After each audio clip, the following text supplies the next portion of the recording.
말씀 보시겠습니다. 드디어 에스겔이 거의 끝나갑니다. 전체적으로 이렇게 에스겔을 살펴보면 에스겔은 바벨론 2차 포로로 잡혀간 사람이죠. 그래서 바벨론에서 이제 이 하나님의 환상을 보잖아요. 그래서 너희들이 죄를 지었고, 그래서 하나님께서 그것에 대해서 심판하신다. 하지만 회복하신다. 이 모습을 이제 하나님의 영광으로 많이 표현하거든요. 그래서 하나님의 영광이 죄를 지음으로 말미암아서 예루살렘에서 떠올라서 동쪽 산으로 옮겨갔다. 그래서 하나님의 영광이 떠났다. 이 말씀이 나오고요. 또 이제 마지막 부분에서는 새로운 성전, 하나님께서 만드신 새로운 성전으로 다시금 하나님의 영광이 동쪽 문을 통하여서 이렇게 예루살렘에 들어오신다. 이건 굉장히 의미가 있다고 말씀을 드렸죠. 신약에서는 우리 몸 자체가 하나님의 성전이고 우리 안에 하나님께서 거하신다는 의미이기 때문에 큰 의미가 있습니다. 그래서 하나님께서 결코 너희를 버리지 아니하고 너희를 떠나지 않겠다. 이 말씀이 확실한 거죠. 그래서 우리 안에 살아계셔서 지금도 역사하신다. 또 이 이스라엘 백성들을 온전하게 하나님의 백성으로 회복시키신다. 이 소망의 말씀이죠. 오늘 47장은 그 성전에서 머물러 있는 게 아니죠. 머물러 있는 게 아니고 그 성전에서 물, 생명수, 보통 예수 그리스도의 피로 설명이 되는데요. 그 생명수가 흘러나온다는 거죠. 그래서 1절에 보면 성전 문지방 아래로부터 물이 나와 성전 동쪽을 향해 흐르다가, 그래서 이 성전으로부터 이 생명수, 물이 흘러나온다고 말씀하십니다. 그냥 단순히 하나님께서 계신 성전에 머물러서 이곳이 좋사오니 이곳이 천국입니다. 이렇게 있는 자체가 아니라 그곳에서 생명이 흘러나오고요. 그것이 계속해서 남쪽으로 흘러간다고 말씀하십니다. 그래서 3절부터 보면 500m 재보니까 발목에 찼다고 말합니다.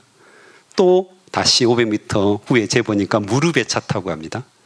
그리고 또 500m 가서는 허리에 찼고 또 500m 가서는 헤엄을 쳐서 건널 수 있는 강이 되었다고.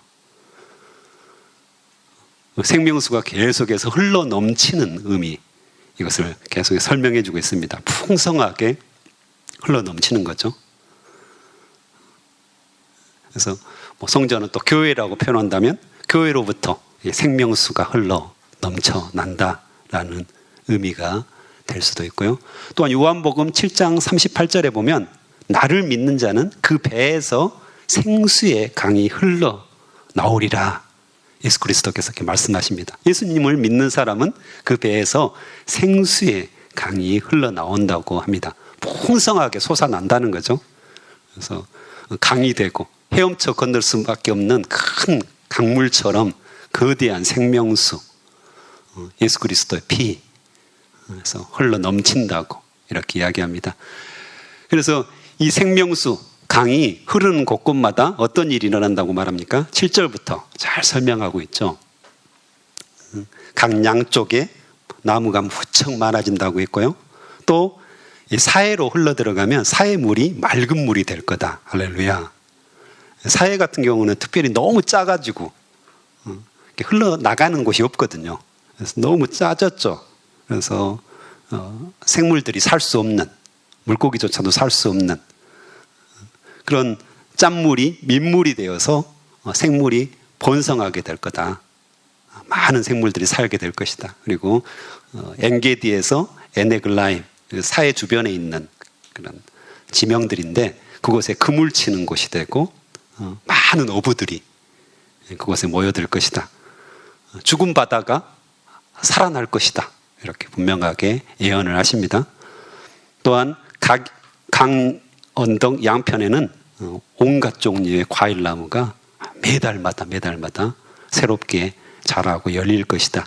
그래서 마지막에 보면 오늘 본문 읽었던 나무 열매는 식량이 되고 나무 잎사귀는 약이 되어서 병든 사람들을 치유하고 그들을 살려내는 그런 역할들을 할 거다. 이렇게 분명하게 말씀을 하십니다. 이 사회로 흘러가는 과정에서 지형을 좀 공부해 보신 분들은 아시겠는데 거의 광야입니다. 거의 사막이죠, 사막. 예루살렘부터 시작해가지고 사이는 완전한 사막입니다. 광야. 그래서 우기 때만 조금 풀이 나고요. 건기 때 대부분은 그냥 완전히 흙, 돌 이렇게 그런 지형이거든요.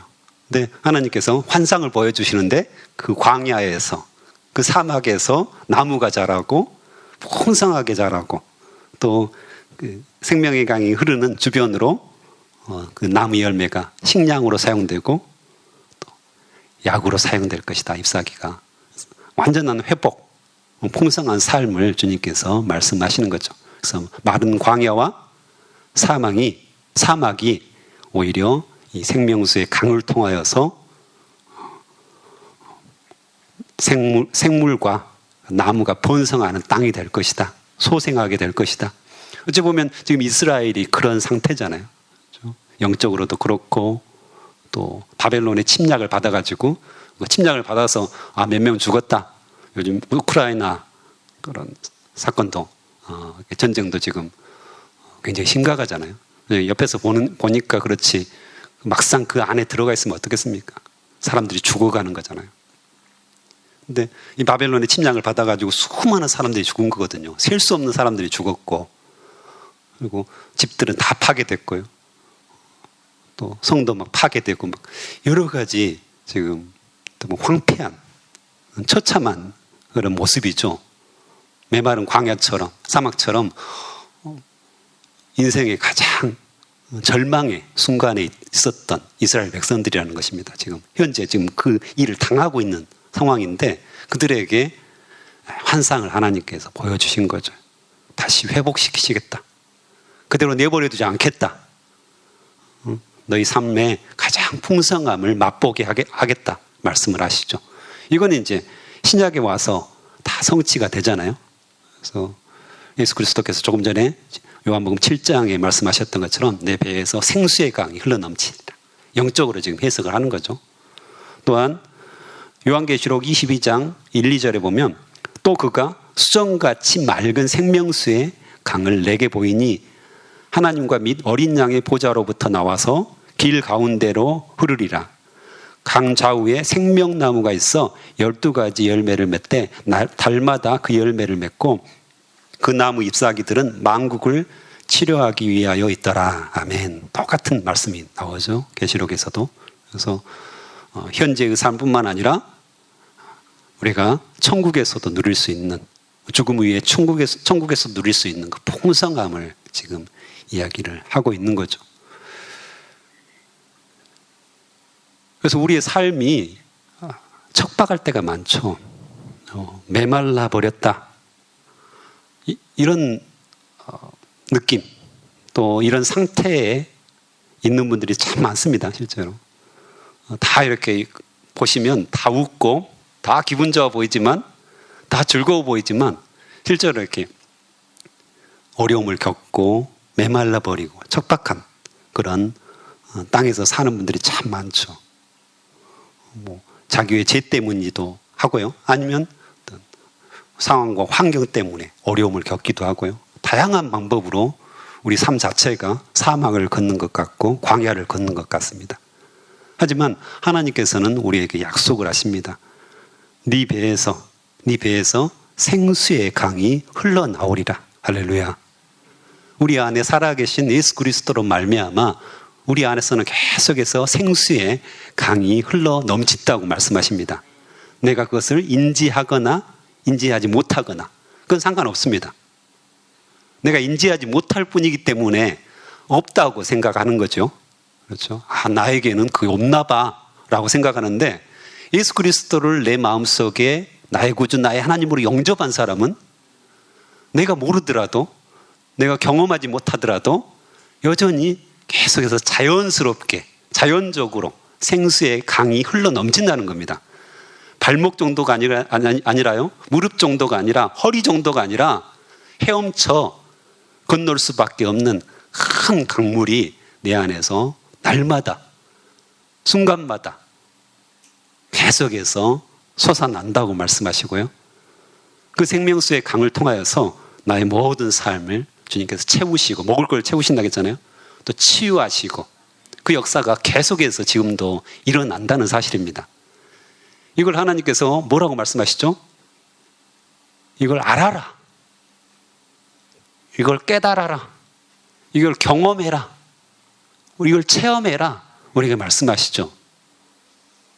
그래서 이걸 믿는 겁니다. 체험하는 겁니다. 경험하는 겁니다.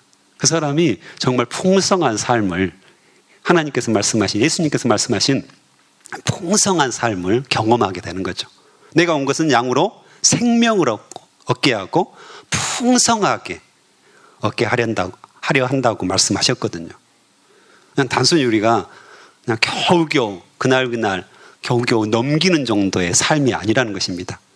우리 안에 생수의 강이 흘러넘치기 때문에 풍성할 수밖에 없는데, 그것을 우리가 믿음으로 받으면 누구나 가능하다고 성경은 이야기합니다. 우리의 메마른 심령, 척박한 삶, 이 모든 삶을 그 생수의 강물에 담그시기 바랍니다. 하나님께서 차고 넘치도록 채우실 거라고 확신합니다. 저도 최근에 이제 병이 이제 오면, 그렇죠? 우리가 병에 걸리면 좀 이렇게 척박해지고 좀 어려워지잖아요. 그다음에 메마르게 되고, 최근에 이제 저희 어머니가 다시 암에 재발하셨잖아요. 지난번에 말씀드린 것처럼. 그러면 이제 자식된 입장에서는 굉장히 마음이 아프더라고요. 이쪽에 설 수도 없고 저쪽에 설 수도 없고 여러 가지 마음들이 막 들고, 또 이제 너무 지병이 많으시기 때문에 늘 말씀하시거든요. 천국에 가고 싶다. 근데 그 제 마음대로 안 되잖아요. 그리고 여러 가지 이제 병들 때문에 수술 한번 하려고 해도 병원에 계속 날마다 가야 되는 겁니다. 이과, 저과, 거의 5개 과를 계속해서 방문을 해야 되거든요. 매일 가는 거죠. 그래서 굉장히 저도 힘이 들더라고요. 이제 사역도 해야 되는 거고, 지금 3월 달에 새학기 사역이 들어가 있잖아요. 근데 이제 2월 중순부터 이제 그런 겁니다. 그래서 참 어렵기도 하고, 또 다른 7남매이기 때문에 다른 형제들은 뭐 하지? 이런 마음도 들고, 근데 또 해야 될 것 같고, 그런 마음이 이제 계속해서 들었거든요. 그래서 제가 이제 풋살순이라고, 광주 지역에 이제 풋살순이라고 있습니다. 그 축구를 통해서 복음을 전하는. 지금 이제 이런 코로나 시기나 이런 어려움이 닥치면 사람을 못 만나잖아요. 저희들 같이 이렇게 복음을 전하는 사람들이 가장 어렵습니다. 아마 지금 전도돼도 쉽지는 않을 겁니다. 사람을 못 만나니까요. 누구를 만날 수가 없습니다. 전도를 해야 되는데 온라인으로 보통 이렇게 전도를 하고요. 한계가 있습니다. 만나서 복음을 전하면 훨씬 더 효과적으로 전할 수 있는데 만나지를 못하게 하니까, 그러니까 지금 캠퍼스 선교단체들도 굉장히 어렵습니다.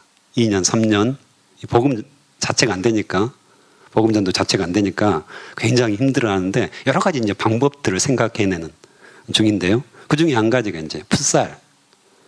풋살은 그래도 이렇게 모일 수가 있거든요.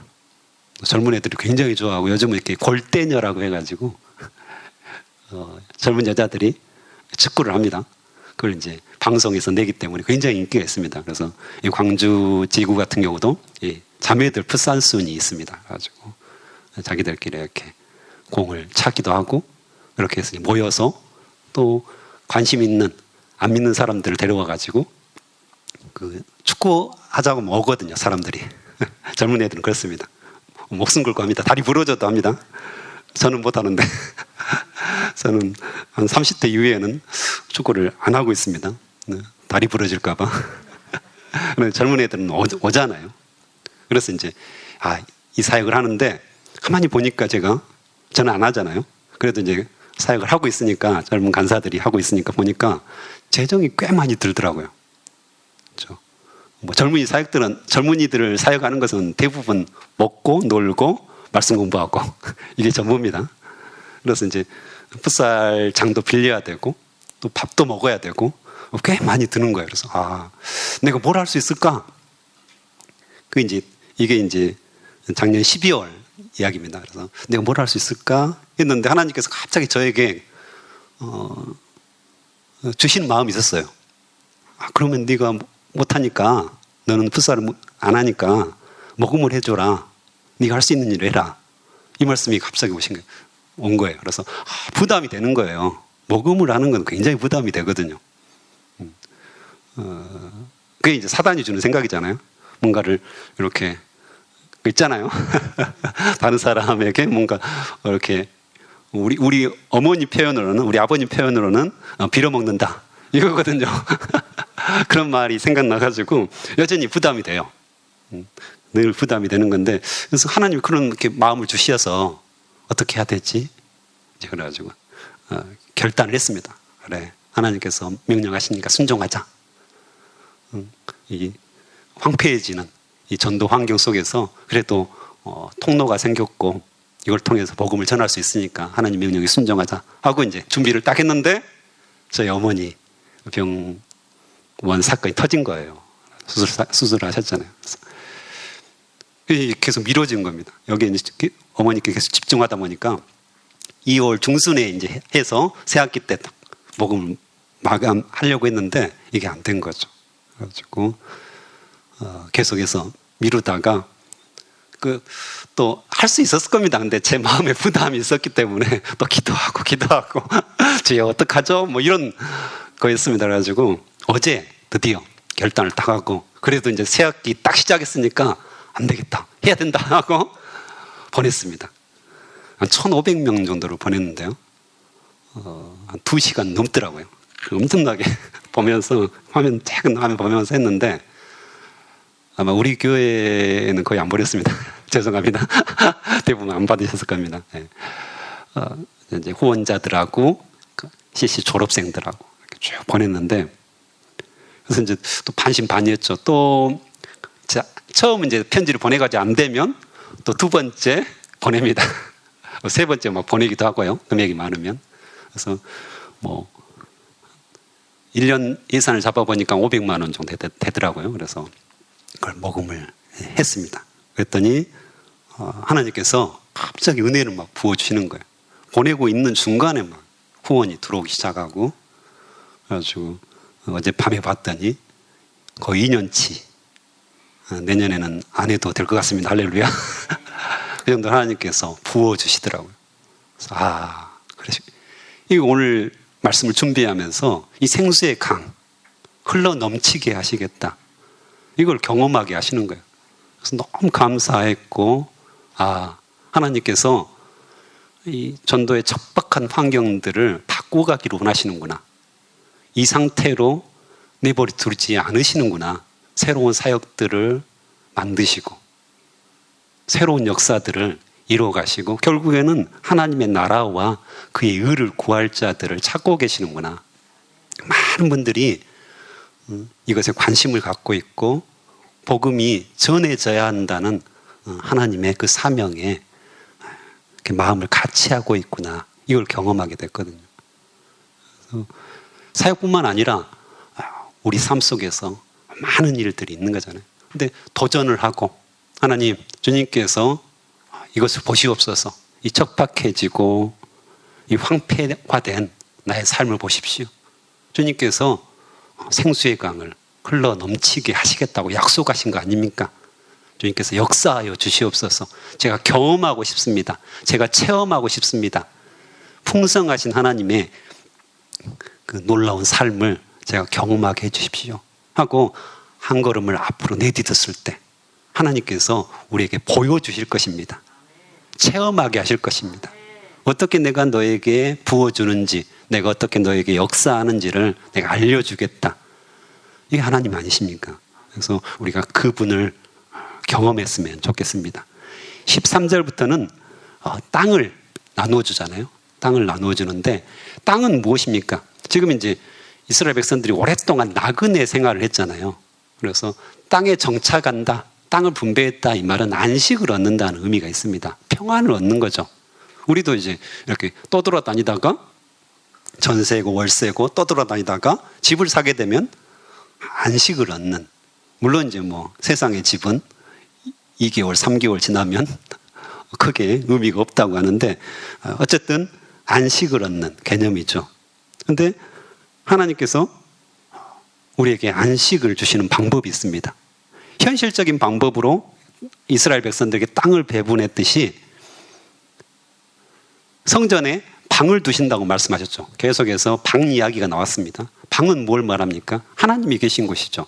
그 하나님이 계신 곳에 우리가 거하면 그곳이 안식처가 됩니다. 그곳이 평안이 임하는 거죠. 그곳에 하나님이 계시기 때문에 우리가 거기에 거함으로 말미암아 우리가 안식을 할 수가 있습니다. 또 특별히 하나님께서는 예수 그리스도를 믿는 너희가 나의 기업이다, 나의 땅이다 말씀하시죠. 내가 너와 함께 하겠다고 말씀을 분명하게 하시는 겁니다. 그래서 우리가 임마누엘 되신 하나님, 조금 전에도 이야기했잖아요. 우리 안에 살아계신 예수 그리스도를 우리가 꼭 붙들고 바라보고 경험하고 체험하면 우리에게 자연스럽게 안식이 찾아오는 겁니다. 평안이 찾아오는 거죠. 뿐만 아니라 앞에서 설명했듯이 풍성한 삶을 누리게 되어 있다는 것입니다. 근데 우리가 자꾸 세상을 바라보죠. 다른 사람을 바라보죠. 사람에게 가서 이야기를 터놓으면 내가 안식을 누릴 것 같습니다. 그리고 세상에 좋은 것들, 돈을 많이 내가 벌면 안식을 얻을 것 같습니다. 그래서 하나님 외에 다른 것들을 계속해서 찾아다니는 우리의 모습이죠. 그러니까 안식이 없고 평안이 없는 겁니다. 늘 세상은 우리를 배반합니다. 왜 그렇습니까? 세상의 공중 권세 잡은 사단이 다스리는 땅이기 때문에 그렇습니다. 결코 우리에게 좋은 것을 주지 않습니다. 잠시 유혹하려고 떡밥을 던지는 것 뿐이죠. 거기서 우리가 안식을 얻으려고 하고 거기서 평안을 얻으려고 한다면 반드시 실패한다고 성경은 이야기하십니다. 내 안에 안식이 있다. 너는 내 것이다. 그러므로 내 안에 거하라. 이곳에 참 평안이 있다고 말씀을 하시는 거죠. 그래서 이스라엘 백성들에게 땅을 분배한 이유, 안식을 주시는 건데요. 우리에게는 더 이상 땅이 필요 없습니다. 더 이상 아파트가 필요 없는 거죠. 하나님, 예수 그리스도, 그분이 나의 안식처가 된다는 사실을 오늘 또 새벽을 통하여서 경험하시길 바랍니다. 함께 기도하시겠습니다.